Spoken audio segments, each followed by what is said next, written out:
الرحمن الرحيم يا أيها الذين آمنوا لا ترفعوا أصواتكم فوق صوت النبي ولا تجهروا له بالقول كجهر بعضكم لبعض أن تحبط أعمالكم وأنتم لا تشعرون وقال الله تبارك وتعالى ربنا وابعث فيهم رسولا منهم يتلو عليهم آياته وَيُزَكِّيهِمْ وَيُعَلِّمُهُمُ الْكِتَابَ وَالْحِكْمَةَ وَإِنْ كَانُوا مِنْ قَبْلُ لَفِي ضَلَالٍ مُبِينٍ قال النبي صلى الله عليه وسلم من زار قبري وجبت له شفاعتي سبحان ربك رب العزة عما يصفون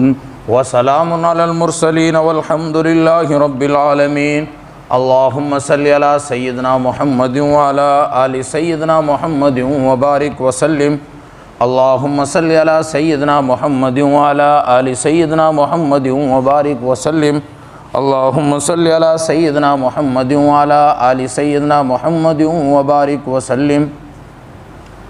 محترم بزرگوں، بھائیوں اور دوستوں، جیسا کہ میں نے پچھلے ہفتے سیدنا ابراہیم علیہ السلام کی قربانیوں کے تحت اور بنائے کعبہ کے تحت چند گزارشات میں نے پیش کی تھی اور بنائے کعبہ کی تاریخ میں نے پیش کی تھی،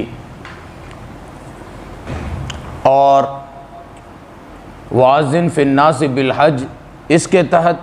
اور ربنا وَابْعَثْ فِيهِمْ رَسُولًا مِّنْهُمْ يَتْلُو عَلَيْهِمْ آيَاتِهِ، ان دونوں کے بارے میں نے عرض کیا تھا کہ میں اگلے ہفتے عرض کروں گا۔ ابھی میں نے ایک اور آیت تلاوت کی ہے، اس آیت کو مد نظر رکھتے ہوئے چند گزارشات، جس طرح مکہ اور کعبۃ اللہ کے آداب ہے اور اسی طرح مدینہ منورہ کے بھی آداب ہیں، جس طرح ابراہیم علیہ السلام کی دعاؤں اور ابراہیم علیہ السلام کی قربانیوں پر اللہ رب العزت نے مکے میں برکات عطا فرمائی، اور ابراہیم علیہ السلام نے مکے کی برکات کے لیے دعائیں مانگی ہے، اسی طرح نبی پاک صلی اللہ علیہ وسلم نے بھی مدینہ منورہ کی برکات کے لیے دعائیں مانگی ہیں، اور اللہ کے محبوب صلی اللہ علیہ وسلم کا روزہ جو ہے یہ مدینہ منورہ میں ہے، اور مدینہ کا پرانا نام یثرب ہے۔ قرآن مقدس کے اندر ایک بادشاہ جس کا نام آتا ہے شاہ طبہ، اس کا نام قرآن مقدس میں آتا ہے۔ اس بادشاہ کی تاریخ پر سیرت مصطفیٰ مولانا محمد ادریس کاندھلوی رحمۃ اللہ علیہ یہ لکھتے ہیں کہ نبی پاک صلی اللہ علیہ وسلم کی پیدائش سے کئی سال پہلے یمن کا رہنے والا شاہ طبہ یہ اپنے بادشاہی لشکر کے ساتھ یہاں سے گزرا، رات کو ان کا پڑاؤ یثرب میں ہوا، اور ان کے ساتھ 400 کے قریب علماء تھے۔ رات کو سارا لشکر سو گیا، یہ علماء کبھی کھجوروں کو دیکھتے ہیں، کبھی زمین کے ذرات کو دیکھتے ہیں، اور صبح ہوئی، بادشاہ نے کہا کہ قافلہ کوچ کرے گا۔ یہ جو 400 کے قریب علماء تھے انہوں نے منع کر دیا کہ ہم کوچ نہیں کریں گے۔ تو بادشاہ نے علماء کو طلب کیا کہ بھائی میرے سے کوئی گستاخی ہو گئی ہے، بے ادبی ہو گئی ہے؟ کہا نہیں، آپ سے کوئی بے ادبی نہیں ہوئی ہے، ہم نے اپنی کتابوں میں، تورات میں، زبور میں، ان کتابوں میں ہم نے پڑھا ہے کہ آخری نبی جو آئے گا مکہ میں پیدا ہوگا، پھر ہجرت کر کے وہ مدینہ منورہ آئے گا، اس جگہ یثرب یہی جگہ ہے، یہاں کے ذرات، یہاں کی کھجوریں اور یہاں کے یہ پتھر ہمیں اس بات کا پیغام دیتے ہیں، بتاتے ہیں کہ آخر نبی نے یہیں رکنا ہے، تو ہم اس نبی کے استقبال کے لیے یہیں پہ رکتے۔ اور پھر بادشاہ نے حکم دیا کہ 400 گھر کی بستی یہاں بنائی جائے، اور لمبی یہ تفصیل ہے۔ پھر ایک ڈبل اسٹوری والی منزل بنائی اور کہا، ایک خط لکھ کے دیا، کہا کہ آخری نبی جو آئے اس کو یہ مکان اور یہ خط ہدیہ کر دینا، اور اس میں اس نے لکھا تھا کہ اگر میری عمر لمبی ہو جاتی، میں آپ کا چچا زاد بھائی بھی ہوتا، آپ کا غلام بھی ہوتا، کوئی دشمن آ کے آپ پر وار کرتا، میں آپ کو بچا لیتا، اپنے سینے کو پیش کر دیتا۔ جسے ہم کہتے ہیں نبی ہجرت کر کے پہنچے ابو ایوب انصاری کے مکان میں۔ یہ ابو ایوب انصاری کا زر خرید مکان نہیں تھا، آبا و اجداد کی پراپرٹی نہیں تھا، بلکہ وہی بادشاہ جسے شاہ طبہ کہتے ہیں، اس نے بنا کے نبی پاک صلی اللہ علیہ وسلم کے لیے دیا تھا۔ آئینے کا، تاریخ کا ایک رخ تو یہ ہے کہ نبی پاک صلی اللہ علیہ وسلم حضرت ابو ایوب کے مہمان بنے ہیں، دوسرا رخ یہ ہے کہ ابو ایوب انصاری نبی کے مہمان ہے۔ یہ مکان جو ہے یہ نبی کے لیے ہدیے میں پیش کیا گیا تھا، نبی کے لیے بنایا گیا تھا۔ تو مدینہ منورہ وہ جگہ ہے جہاں پہ رسول اکرم صلی اللہ علیہ وسلم دفن ہے۔ اکابرین علماء دیوبند کی کتاب المحند علی المفند جو عقائد پر ہے، جس طرح ابھی پچھلے سال ایک فتنہ اٹھا تھا، سعودی حکومت کے کسی نے کان بھرے تھے کہ تبلیغی جماعت والے ایسے ہی قبر کے پجاری ہے، اسی طرح اس زمانے میں بھی یہ جو کان بھرنے والے ہوتے ہیں اس زمانے میں بھی تھے۔ 1322 یا 1324 کے اندر بریلوی سے ایک خان صاحب جو نواب قسم کا آدمی تھا وہاں پہنچا، اور اس نے اکابرین علماء دیوبند پر، جس میں مولانا قاسم نانوتوی، مولانا رشید احمد گنگوئی، مولانا اشرف علی تھانوی، مولانا خلیل احمد سہارنپوری رحمۃ اللہ علیہ، ان کے خلاف وہاں پہ کتابیں پیش کی کہ انہوں نے یہ لکھا تھا، ان کو پتہ نہیں تھا تو انہوں نے فتویٰ دے دیا اگر یہ عقائد ہے تو یہ غلط ہے۔ مولانا خلیل احمد سہارنپوری وہیں تھے، پھر انہوں نے کہا کہ میں عربی میں بات کر سکتا ہوں، ایسے ہمارے عقائد نہیں ہیں۔ پھر 26 سوالات سعودی حکومت نے لکھ کر دیے، اور وہ یہاں پہ پہنچے۔ ان 26 سوالات کے جوابات مولانا خلیل احمد سہارنپوری جو فضائل اعمال والے شیخ زکریا رحمۃ اللہ علیہ ہیں، ان کے استاد نے دیے، اور اکابرین علماء دیوبند نے اس پر دستخط کیے۔ وہاں کے علماء نے مانا کہ ان کے جو عقیدے ہیں یہ درست ہے، اہل سنت والجماعت کے عقیدے ہیں۔ تو وہ کتاب المحند علی المفند، اس کے اندر لکھا ہے کہ نبی پاک صلی اللہ علیہ وسلم کہ روز انور کی مٹی، زمین کے وہ ذرات جو نبی کے جسم اطہر کے ساتھ ملے ہوئے ہیں، وہ کائنات کی ہر چیز سے اعلیٰ ہے، کعبے سے اعلیٰ ہے، عرش سے اعلیٰ ہے، کرسی سے اعلیٰ ہے، جنتوں سے اعلیٰ ہے۔ وجہ اس کی وجہ یہ ہے کہ عرش کو جو عزت ملی ہے نبی کی سیر کی وجہ سے، سیر گاہ ہے نبی کی، جنتی جو ہے یہ نبی کی سیر گاہ ہے، اور نبی پاک صلی اللہ علیہ وسلم کی آرام گاہ روضہ ہے۔ تو جو ذرات آرام گاہ میں نبی کے جسم کے ساتھ لگے ہیں وہ کائنات میں سب سے اعلیٰ ہے۔ تو یہ نبی پاک صلی اللہ علیہ وسلم کا مدینہ ہے۔ مدینے کی زیارت کی نیت سے جانا ثواب ہے۔ جس طرح کعبۃ اللہ ہم عمرہ کرنے کے لیے جاتے ہیں، اسی طرح عمرے سے فارغ ہو کر مدینہ منورہ نبی پاک صلی اللہ علیہ وسلم کی زیارت کے لیے جانا چاہیے۔ کیوں؟ بعض علماء تو یہ لکھتے ہیں کہ پہلے اگر ہو سکے تو مکہ جانے سے پہلے مدینہ حاضری دیں کہ مدینے والے نے مکے کا راستہ ہمیں دکھایا ہے، کعبۃ اللہ کی عظمت کو مدینے والے نے دکھایا ہے، اس وجہ سے پہلے مدینے والے کے پاس جائیں اور وہاں حاضری دیں، صلاۃ و سلام پڑھیں، درود کا نذرانہ پیش کریں، اور اس کے بعد کعبۃ اللہ کی طرف جائیں۔ تو مدینے کے آداب ہے، علماء نے لکھے ہیں کہ جب مدینہ منورہ میں داخل ہو، مدینہ منورہ میں جائے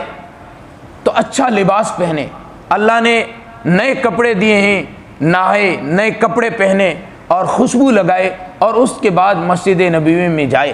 بنو قیس ایک قبیلہ ہے،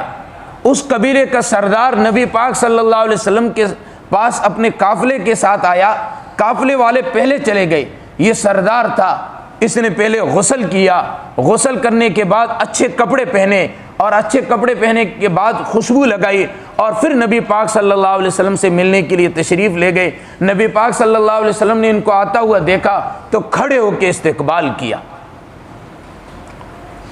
اور جب روزے پہ مسجد نبوی میں حاضری کے لیے جائیں تو پہلے 2 رکعت پڑھ لیں اور ریاض الجنہ میں 2 رکعت پڑھیں۔ مسلم شریف کی شرح علامہ شبیر احمد عثمانی رحمۃ اللہ علیہ نے لکھی، وہ فرماتے ہیں کہ نبی پاک صلی اللہ علیہ وسلم نے فرمایا ہے کہ میرا منبر، میرا روزہ یہ جنت کے باغات میں سے، جنت کے ٹکڑوں میں سے ایک ٹکڑا ہے، یعنی روزے رسول سے لے کر منبر رسول صلی اللہ علیہ وسلم تک یہ جو بیچ کا ٹکڑا ہے یہ جنت کا ہے۔ تو علماء لکھتے ہیں کہ جب مسجد نبوی میں جائیں، یہاں پہ 2 رکعت پڑھیں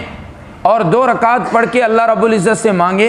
کہ اللہ آپ نے وعدہ کیا ہے جسے ایک بار جنت میں داخل کر دیا اسے جنت سے نکالا نہیں جائے گا۔ پیارے رب، تیرے محبوب نے کہا ہے کہ یہ ریاض الجنہ جنت کا ٹکڑا ہے، میں جنت میں آ گیا ہوں، میں نے 2 رکعت جنت میں پڑھی ہے، اللہ میرے گناہوں کی وجہ سے مجھے اب جنت سے نکالنا مت۔ اور پھر اس کے بعد روزے رسول صلی اللہ علیہ وسلم کے پاس جب جائیں، رسول اللہ صلی اللہ علیہ وسلم کے چہرے انور کی طرف اپنا منہ کریں۔ علماء احناف لکھتے ہیں کہ یہ ایک وہ مقام ہے، عبادت کرتے ہوئے کعبۃ اللہ کی طرف پیٹھ ہوتی ہے، باقی ہر مقام پہ کعبۃ اللہ کی طرف منہ کیا جاتا ہے، لیکن یہاں پہ نبی کی عظمت کی وجہ سے نبی کی طرف چہرہ کیا جائے اور کعبۃ اللہ کی طرف پیٹھ کی جا سکتی ہے۔ اور پھر وہاں کھڑے ہو کر نبی پاک صلی اللہ علیہ وسلم پر درود و سلام کا نذرانہ پیش کرے، اور یہ ہے کہ آہستہ آواز میں نے قرآن مقدس کی جو آیت پڑھی، یا ایھا الذین آمنوا لا ترفعوا اصواتکم فوق صوت النبی، اے ایمان والو اپنی آواز کو نبی کی آواز سے بلند نہ کرو،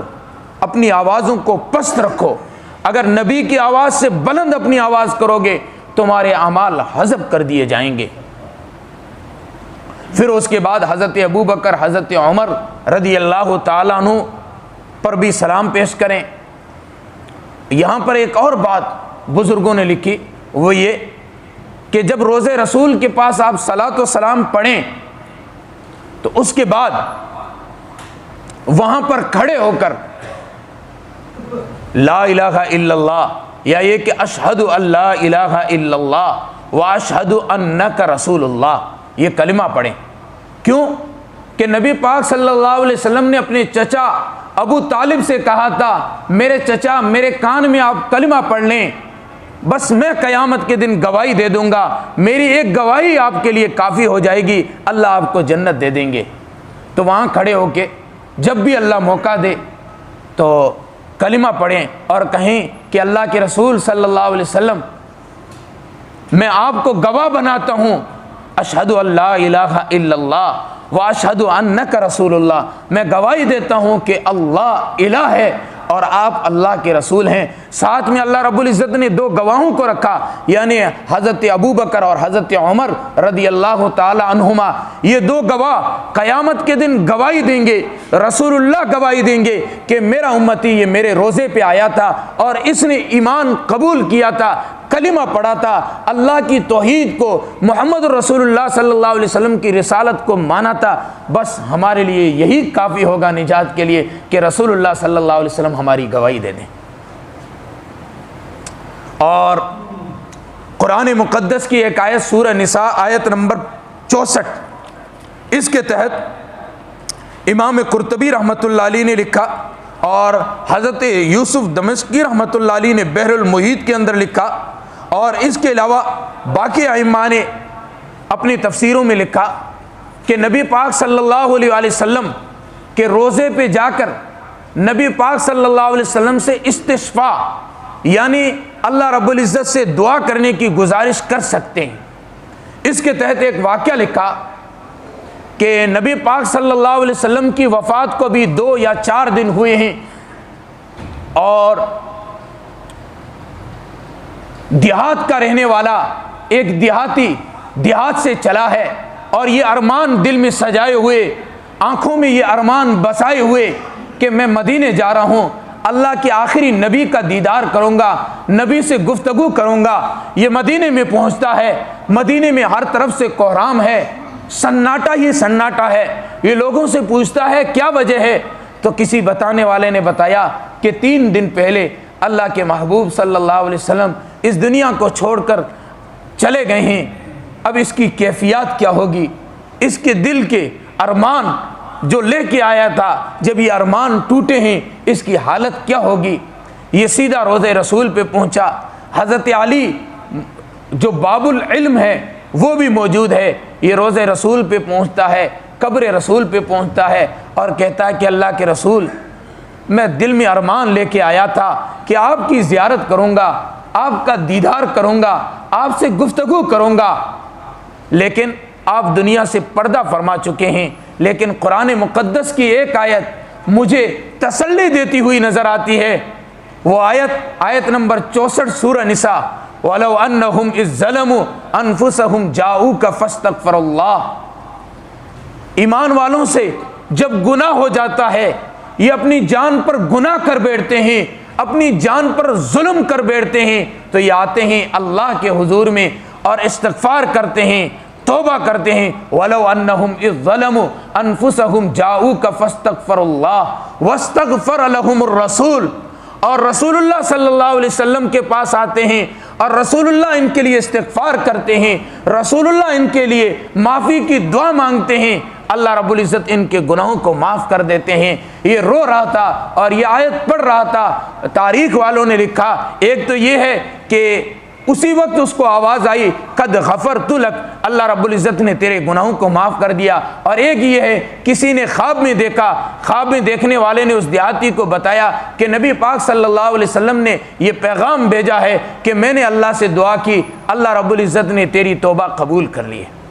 تو وہاں روضہ رسول پہ جا کے اس آیت کو حوالہ پیش کر کے اللہ کے محبوب صلی اللہ علیہ وسلم سے اپنے لیے دعا کروائیں۔ استشفاء کرنا اس صحابی سے ثابت۔ اچھا، اس صحابی نے جو اشعار کہے تھے وہ ابھی میرے ذہن میں تو نہیں ہے، لیکن آپ جب مدینہ جائیں گے، جو سنہری جالی ہے اس جالی پر جو اشعار لکھے ہوئے ہیں ان میں سے اس دیہاتی کے اشعار بھی لکھے ہوئے ہیں، اس نے جو اس وقت اشعار کہے تھے۔ اللہ ہم سب کو مدینہ لے جائے، اور مدینہ وہ نگری، حضرت نانوتی فرماتے ہیں کہ 1000 بار مدینہ تجھ پہ قربان ہوتا، جو بس چلتا تو مر کر بھی نہ تجھ سے جدا ہوتا۔ ایک قصیدے میں کہتے ہیں کہ امیدیں لاکھ ہیں مگر بڑی امید یہ ہے، امیدیں تو بہت ہے جنت میں جانے کی کسے امید نہیں ہے، اللہ کے دیدار کی کسے امید نہیں ہے، امیدیں تو بہت ہے لیکن بڑی امید یہ ہے، ہو سگانے مدینہ میں میرا بھی نام شمار، کہ مدینے کے کتوں میں میرا نام شمار ہو جائے، یہ بھی میرے لیے عظمت کی بات ہے۔ تو دوستو، مدینہ منورہ کے آداب یہ ہے کہ وہاں جائے، کثرت کے ساتھ درود شریف پڑھتا رہے، ہر وقت نبی پاک صلی اللہ علیہ وسلم کے لیے درود کا نذرانہ پیش کرے۔ علماء نے لکھا ہے کم سے کم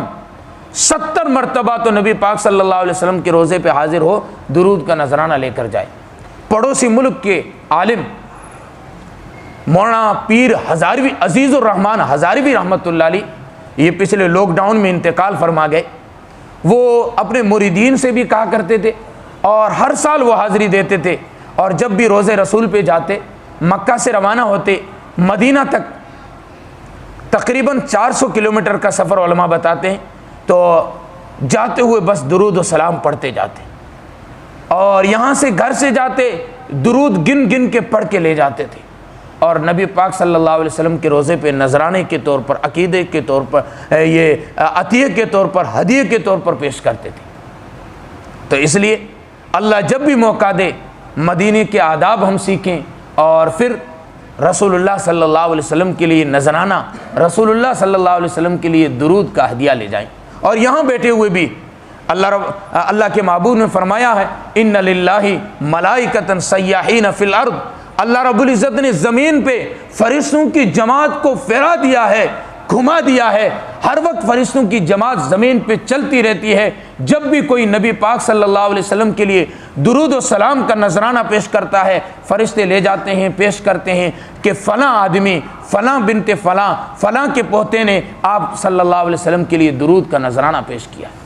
باقی عبادات جو ہے ان میں ریا ہو سکتی ہے، درود وہ عبادت ہے جس میں ریا نہیں. یہ قبول ہے، قبول ہے. اس لیے جمعہ کا دن ہے، آج کے دن خصوصی طور پر اللہ کے محبوب نے فرمایا جمعہ کے دن کثرت سے درود پڑھا کرو. علماء لکھتے ہیں کثرت سے کیا مراد ہے؟ کم سے کم جمعہ کے دن 300 مرتبہ درود شریف پڑھیں. باقی دنوں میں اللہ توفیق دے 200 مرتبہ 300 مرتبہ جتنا ہو سکے آپ درود پڑھا کریں. اور اس کے علاوہ اور بھی آداب ہیں، انشاءاللہ اگلے ہفتے